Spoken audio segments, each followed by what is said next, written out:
Welcome to our channel, ladies and gentlemen. Allow me to request you, if you're watching us for the first time, kindly hit the subscribe button, click the notification bell, and like our videos. To those who take their time to give us support in one way or the other, even the smallest support, from where I am, I'm really humbled and may God bless you. I want to start by asking you just one question. If you were to rate William Samoei Ruto, ever since he took over oath of office, how do you rate his scorecard? In a rate of 0 to 10, 0 being the lowest, 10 being the highest. And don't be biased. And don't judge him based on your political affiliation or tribal affiliation. Just based on what he said he would do, the time frame, and what he has done so far. Because if you ask me the same question without being biased, I would give William Ruto 2 over 10.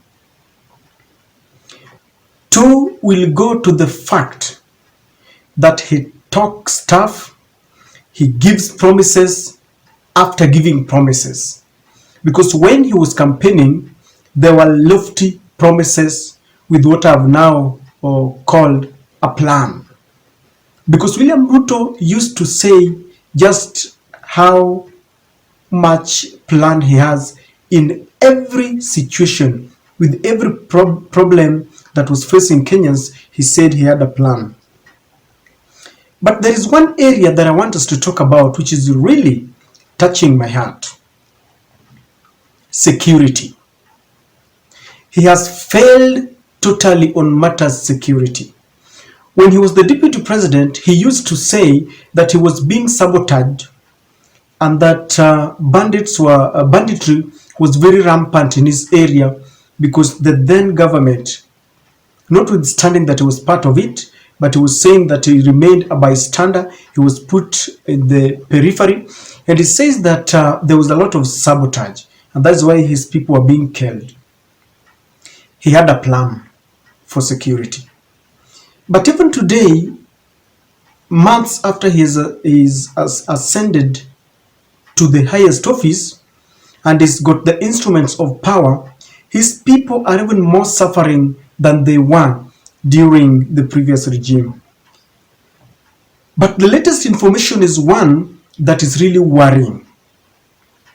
Today, the CS in the Ministry of Interior, a man I really like, a man who is very smart upstairs, a lawyer by profession, Kithure Kindiki, a man I've always said is in a wrong docket.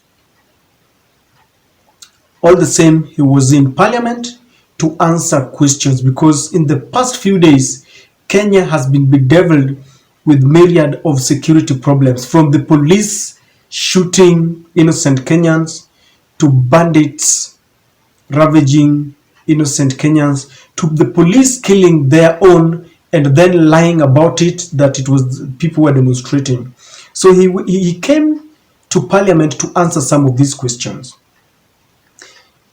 I want us to read very fast so that we can delve into this discussion. That members of parliament on Wednesday told of tales of how bandits have allegedly run over the National Police Service, even as operations to flush them out of Rift Valley continue.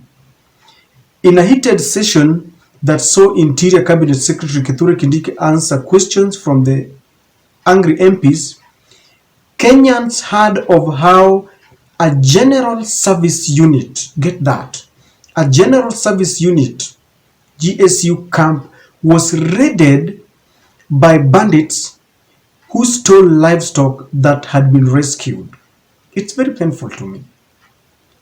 Marakwet East MP Kagongo Bowen hence wondered if the police service indeed had the capacity to deal with the bandits. Get the next one. The incident is the second that raised eyebrows after another daring attack where bandits raided a hospital in the Detain town and rescued their colleague who was undergoing treatment after being injured during an attack. I want you to imagine that we have a GSU camp, one of the most feared places, the General Service Unit. For those who understand Kenya, one of the units that is really feared is the GSU because they are very ruthless. They come to clear. These bandits have been threatened before. I remember the CS Kithure Kindiki sometimes threatened and scared and told them that we are coming for you. He made good his threat. They went for them in a joint operation of the Kenya National Police and the Kenyan Defense Forces. But it appears that these bandits are not scared by words. Neither are they scared by detonators and bullets and all this. So in the first incident, one of their own was injured in a shootout and was being treated in hospital in Detain. Then they came and raided that hospital. The police was there manning the security in that place because where a bandit is being treated is being secured. The police know very well that anytime their people can come for him.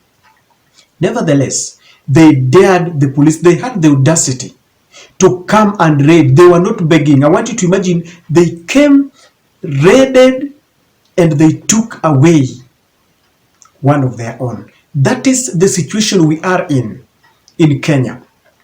Ask yourself the second question. If the act of banditry can escalate into a GSU camp, what about a normal Kenyan who is unarmed, who is going about his businesses? No wonder they are killed like flies. Innocent Kenyans are killed like flies. Now that happened a day or two ago.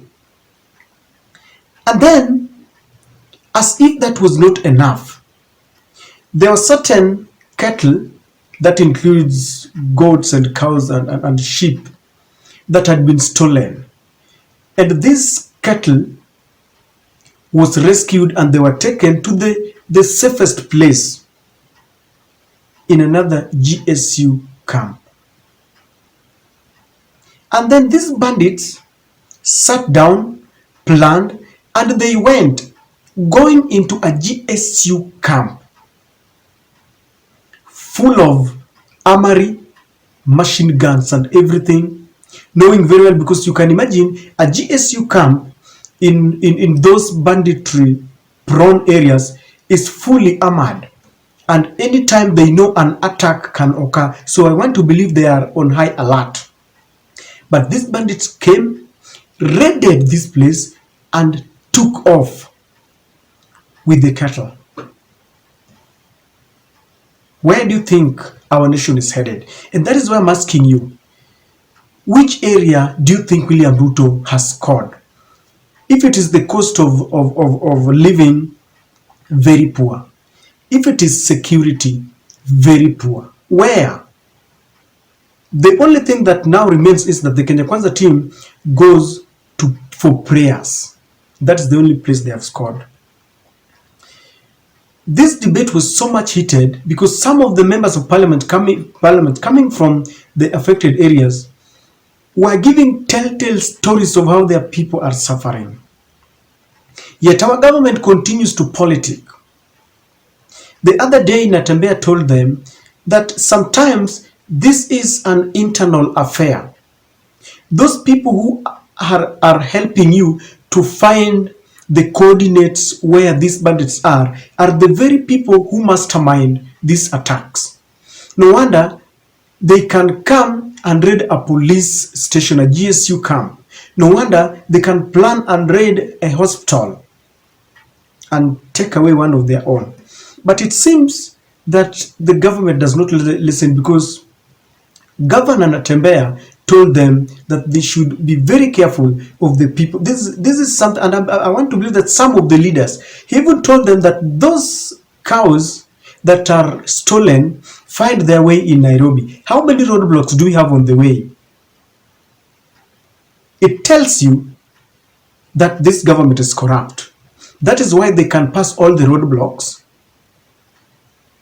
up to Nairobi. Nairobians consume meat that in the process of acquiring that meat was full of bloodshed.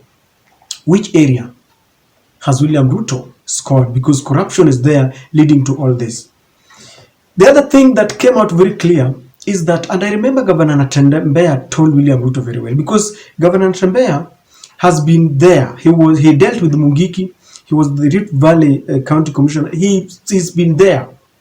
And he was telling William Ruto that when you have two centers of power, the KDF and the police, definitely they are going to be wrangles, because under the constitution, the Inspector General is supposed to take over.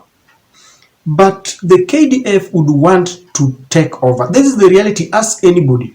The KDF and the police will never operate together.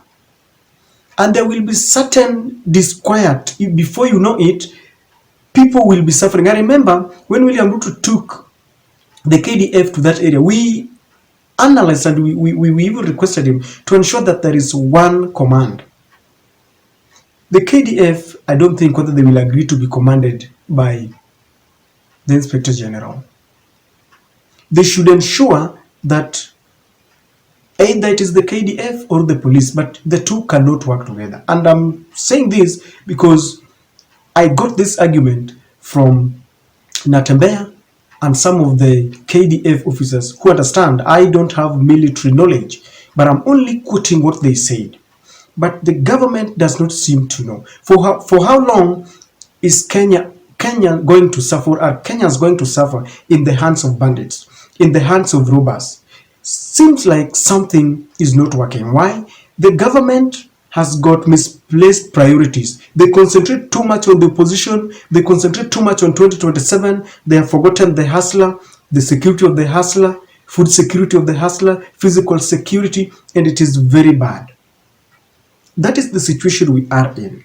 And the government needs to regroup now, sit down and reorganize themselves. Because the more we continue politicking, the more we continue giving threats, Kenyans continue to die. It does not help when we make noise. Ladies and gentlemen, one life lost are just lives too many. And this story really touched my heart. Where is the security of the innocent Kenyan if the bandits can get into police, to GSU camp? It is painful to me.